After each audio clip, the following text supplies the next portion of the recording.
Hello! We're 1 week into April, so it's time to talk about some of the movies I saw last month. As usual, it's a pretty big mix with a couple of World War II movies thrown in there.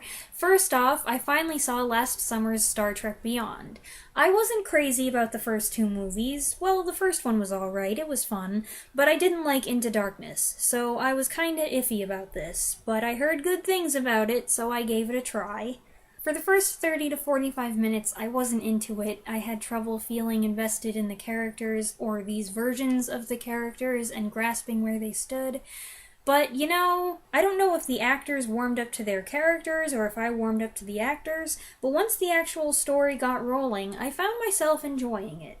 Yes, there were times when it felt less like a Star Trek movie and more like any generic action movie in space, and there were a couple things that bothered me, but overall, I thought it was entertaining. There were some moments I really liked, and I came away pretty satisfied. Next up is a movie called Temple Grandin, a 2010 biopic that stars Claire Danes as Temple Grandin, an autistic girl growing up in the 50s and 60s who becomes a leading scientific expert on livestock handling. This was an incredibly engrossing movie. It just happened to be starting on TV as my mom was passing through the channels and I was walking through the room, and we both ended up glued to it straight to the end. Claire Danes' performance is phenomenal. She's so convincing. More than that, she completely submerged herself in the part. She's complemented by an excellent supporting cast, and the movie does an awesome job using visuals, sound design, and editing to suggest the different ways an autistic person interprets sights and sounds and figures of speech. It's a humorous movie, it's sad, it's inspiring, but not in a sentimental way. It's an all-around impressive film, and I definitely recommend it, even if you don't know anything about cattle.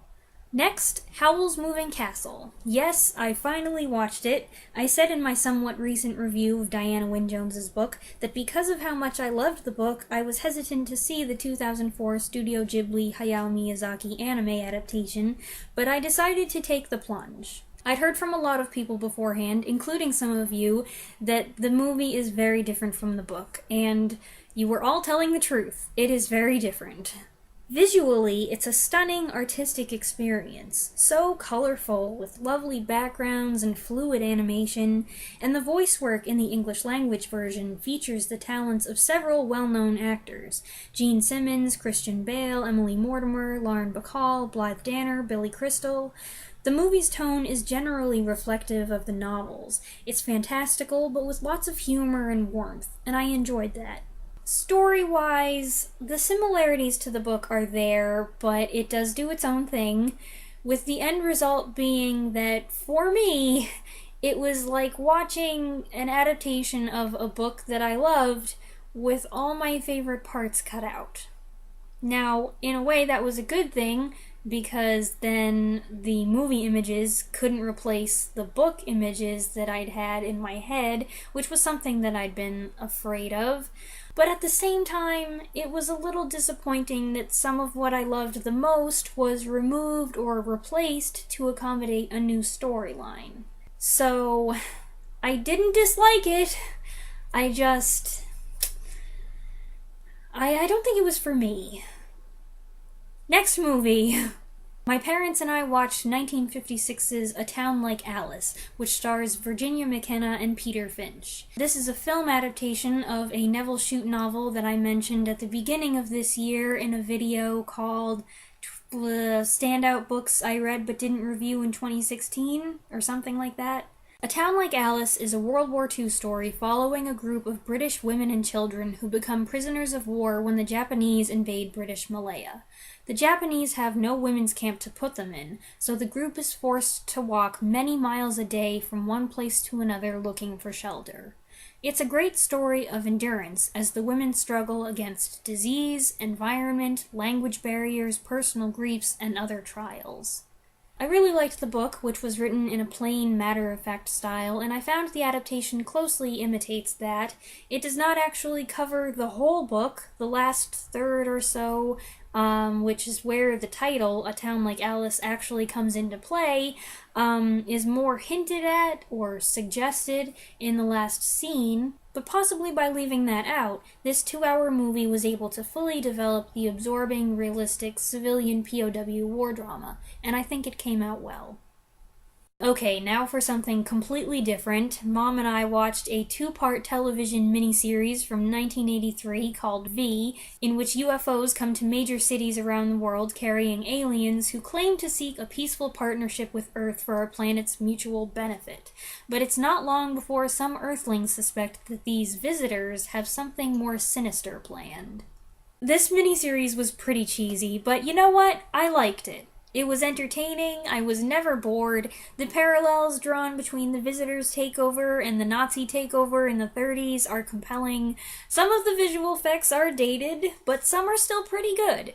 There are a lot of characters, but it's not hard to keep track of who's who, and it's interesting to see how the situation gives rise to memorable villains and unlikely heroes. It's fun. This miniseries did very well in 1983, so they followed it up the next year with a second three-part miniseries called V: The Final Battle. We also watched this, and I liked it, although I think I liked the first one better.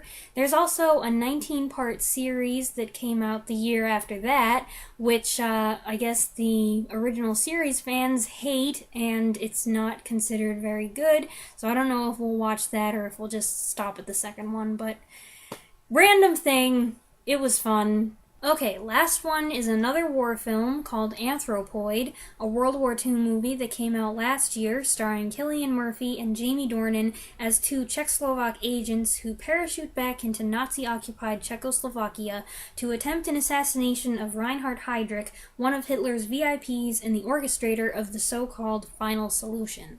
The movie is based on real events, though I've read that some aspects of it are speculative, given that some of the facts of what happened are still unclear. But whether it's an exact representation or not, it's a well-told, well-acted movie, tense and gripping from the plot's setup and execution to its aftermath.